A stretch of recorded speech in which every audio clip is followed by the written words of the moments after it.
പറയുമാറാകട്ടെ. ഇന്നൊരു കുഞ്ഞു കാര്യം ഷെയർ ചെയ്യാൻ വേണ്ടിയിട്ടാട്ടോ ഞാൻ വന്നേക്കുന്നത്. എൻ്റെ ലൈഫിൽ എങ്ങനെ എന്നെ ഈശോയോട് ചേർത്ത് നിർത്താൻ സഹായിച്ച, ഈശോ തന്ന കുറേ കാര്യങ്ങളുണ്ട്. നമ്മൾ ആത്മാർത്ഥമായിട്ട് ദൈവത്തിലേക്ക് ചേരണമെന്ന് എപ്പോഴെങ്കിലും ആഗ്രഹിച്ചിട്ടുണ്ടെന്നുണ്ടെങ്കിൽ ചിലപ്പോൾ നമ്മുടെ മനസ്സിലൊരു ചെറിയൊരു ആഗ്രഹം മതി, ഒരു ചിന്ത മതി, ദൈവം തന്നെ നമ്മുടെ അടുത്തേക്ക് ദൈവത്തിലേക്ക് അടുക്കാൻ വേണ്ടിയിട്ടുള്ള ഒരുപാട് കാര്യങ്ങൾ നമുക്ക് ദൈവമായിട്ട് തന്നെ തരും. എൻ്റെ ലൈഫിൽ ഞാൻ എങ്ങനെയായിരുന്നു അതിൽ നിന്ന് എന്നെ ദൈവത്തിലേക്ക് അടുത്ത് നിൽക്കുന്ന ഒരാളാക്കി മാറ്റാൻ പ്രധാനമായി ദൈവം തന്നെ ആട്ടോ അതിനകത്ത് നിന്നിട്ടുള്ളത്. എല്ലാ കാര്യങ്ങളും ഞാൻ പോലും ചോദിക്കാതെ പ്രതീക്ഷിക്കാതെ എൻ്റെ ലൈഫിൽ ദൈവം ഇങ്ങോട്ട് ഇട്ട് തന്നു എല്ലാ കാര്യങ്ങളും.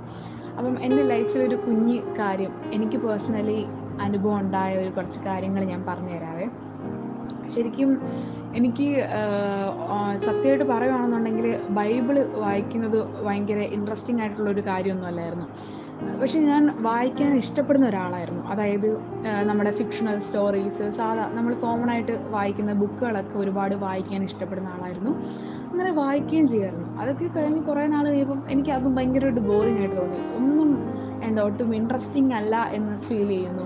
അങ്ങനെയൊക്കെ അപ്പോൾ ഞാൻ വെച്ച് അപ്പോഴും മനസ്സിൽ വേറെ ചിന്തയൊന്നുമില്ലായിരുന്നു. പുതിയ ബുക്ക് കണ്ടുപിടിക്കണം എന്നൊരു ചിന്ത മാത്രമേ ഉള്ളായിരുന്നു. നമ്മളെ ബോറടിപ്പിക്കാതെ നിലനിർത്താൻ പറ്റുന്ന എന്തെങ്കിലും ഉണ്ടോ എന്നിങ്ങനെ ആലോചിച്ചുകൊണ്ടൊക്കെ ഇരുന്ന് അങ്ങനെ കുറച്ച് ദിവസം കഴിഞ്ഞപ്പം സോഷ്യൽ മീഡിയ വഴി തന്നെ ഞാനൊരു വീഡിയോ കണ്ടു. ഒരു ചാലഞ്ച് ആയിരുന്നേ, 30 days ബൈബിൾ വായിക്കുന്ന ഒരു ചാലഞ്ചിനെ പറ്റി. എനിക്ക് പൊതുവെ ചാലഞ്ചസ് ഒക്കെ ഭയങ്കര ഇഷ്ടമുള്ള കൂട്ടത്തിലായതുകൊണ്ട് ഞാൻ ഭയങ്കര ആവശ്യത്തോടെ ഞാൻ ബൈബിള് വായിക്കാം, എനിക്ക് അതൊന്ന് ആ വഴി ട്രൈ ചെയ്യാം. ഫസ്റ്റ് ഓഫ് ഓൾ ബൈബിള് വായിക്കുന്നത് എനിക്ക് അത്ര ഇൻട്രസ്റ്റിംഗ് ആയിട്ട് ഫീൽ ചെയ്തിട്ടില്ല. ഇഷ്ടമായിരുന്നു, പക്ഷേ എന്നാലും ഇൻട്രസ്റ്റിംഗ് ആയിട്ട് എനിക്ക് തോന്നാത്തത് കൊണ്ട് ഞാൻ അതൊക്കെ വലിയ ആളുകൾക്കുള്ളതാണ്, അത് അവർക്കൊക്കെ മനസ്സിലാക്കാൻ പറ്റൂ എന്നൊക്കെ വിചാരിച്ച് ഇങ്ങനെ മാറ്റി വെച്ചേക്കുന്നൊരു സംഭവമായിരുന്നു. വലുതായി എപ്പോഴെങ്കിലും ഒക്കെ വായിച്ച് മനസ്സിലാക്കാം എന്നുള്ള ചിന്തയിൽ വെച്ചിരുന്നൊരു സംഭവമായിരുന്നു ഈ വിശുദ്ധ ബൈബിൾ എന്ന് പറയുന്നത്. അങ്ങനെ ചാലഞ്ച് കണ്ടപ്പം ഭയങ്കര ആവേശത്തോടെ അപ്പം തന്നെ എല്ലാം ഫോണൊക്കെ ഓഫ് ചെയ്ത് പോയി ബൈബിള് എടുത്തു, വായിച്ചു. അപ്പം തന്നെ മനസ്സിലായി ഇത് എന്നെ കൊണ്ട് നടക്കുന്ന കാര്യമില്ല. കാര്യം നല്ല ബോറിങ്, എനിക്കൊന്നും മനസ്സിലാവുന്ന കൂടി ഇല്ല. എന്തൊക്കെയോ ജസ്റ്റ് വായിക്കുന്നു എന്നുള്ളതല്ലാതെ ഒന്നും മനസ്സിലാവുന്നില്ല. അപ്പം എനിക്ക് മനസ്സിലായി ഇത് 30 days ഒന്നും പോകത്തില്ല, വേണേ ഞാൻ ഒരാഴ്ച ഒന്ന് ട്രൈ ചെയ്ത് നോക്കാം എന്നൊക്കെ വിചാരിച്ച് ഞാൻ അങ്ങനെ രണ്ടും കൽപ്പിച്ച് ചാലഞ്ചായിട്ട് ഏറ്റെടുത്തതാണല്ലോ. അങ്ങനെ ഞാൻ വായിക്കാൻ തുടങ്ങി. 2 ദിവസമായി, 3 ദിവസമായി, 4 ദിവസമായി, അങ്ങനെ 6ാമത്തെ ദിവസമായപ്പം എനിക്കറിയാം ഇനി ഒരു ദിവസം കൂടെ അല്ലേ ഉള്ളൂ, എങ്ങനെയും വായിച്ച് തീർത്ത് ചാലഞ്ച് അവസാനിപ്പിക്കണം എന്നൊരു ചിന്ത. അപ്പം ഇരുന്നപ്പം 6ാമത്തെ ദിവസം എന്തോ എനിക്കിപ്പോഴും അറിയത്തില്ല എന്തായിരുന്നു സംഭവം എന്നുള്ളത്. എന്നെ ഭയങ്കരമായിട്ട് ഹേർട്ട് ചെയ്യുന്ന രീതിയിൽ എന്തോ ഒരു സംഭവം നടന്നു. ഞാൻ ഇമോഷണലി ഭയങ്കര വീക്കായി, ഭയങ്കരമായിട്ട് കരയാൻ തുടങ്ങി. ഞാൻ ഒറ്റയ്ക്കായിരുന്നൊരു സമയം. അപ്പോൾ എന്തോ എനിക്കറിയത്തില്ല ഞാൻ എന്തിനാ അപ്പോഴും ബൈബിൾ എടുത്തതെന്ന് കൂടി എനിക്കിപ്പോഴും ഓർമ്മയില്ല. ചിലപ്പം ദൈവത്തിൻ്റെ ഒരു ഇടപെടലായിരിക്കാം, അതെനിക്കിപ്പോഴും അറിയില്ല എന്തായിരുന്നു സംഭവം എന്ന് കൂടി. അപ്പം ഞാനിങ്ങനെ ബൈബിൾ എടുത്തപ്പോൾ ഞാൻ ആദ്യം ബൈബിൾ ഞാൻ തുറന്നപ്പോൾ എനിക്ക് കിട്ടിയ വചനം ഏശയ്യ 54:4 ഭയപ്പെടേണ്ട, നീ ലജ്ജിച്ചു പോകില്ല, ഭ്രമിക്കേണ്ട, നീ നാണിച്ചു പോകുകയില്ല, നിന്റെ യൗവനത്തിലെ ലജ്ജ നീ മറക്കും, നിന്റെ വൈദ്യവത്തിലെ നിന്ന ഇനി ഓർക്കുമില്ല, ദൈവമായ കർത്താവായ ഞാൻ ഇപ്രകാരം പറയുന്നു എന്ന് പറയുന്നൊരു വചനം.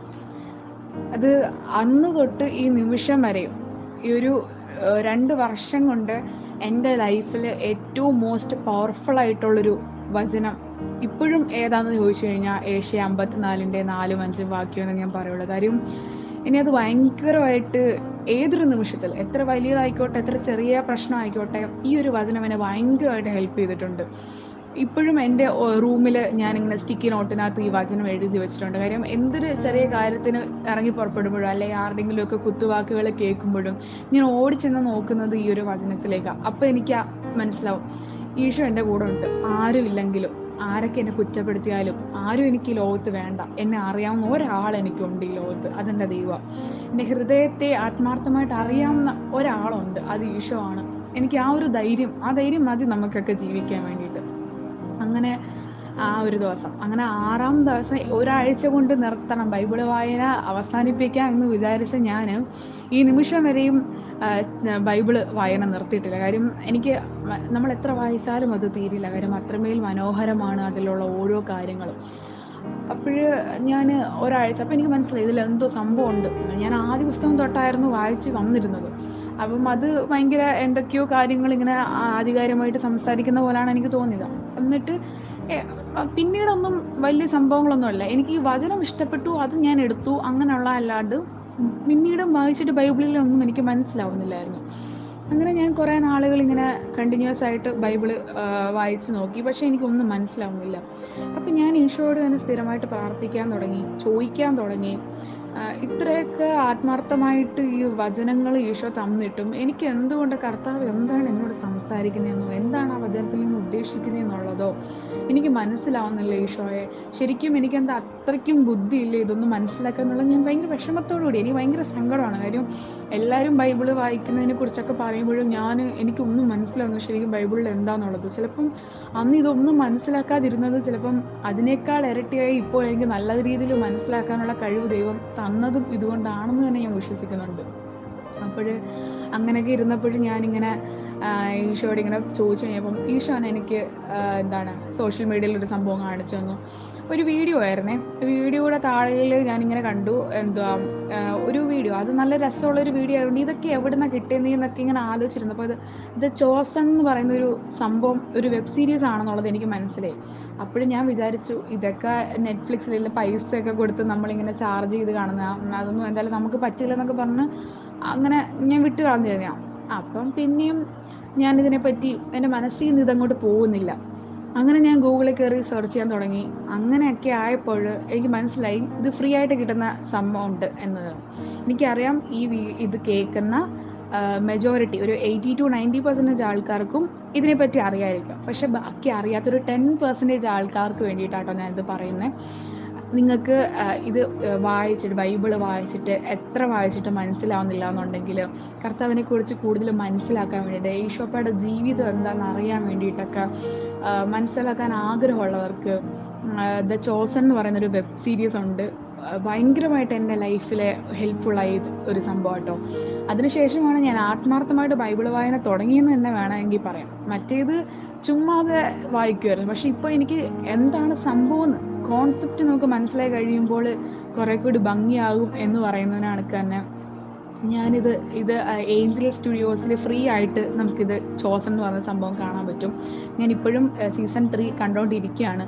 അപ്പോൾ ഇത് ഭയങ്കരമായിട്ട് ഹെൽപ്ഫുൾ ചെയ്യും, നമുക്ക് ഒരുപാട് ഹെൽപ്ഫുള്ളാണ് ഇത് സംഭവം.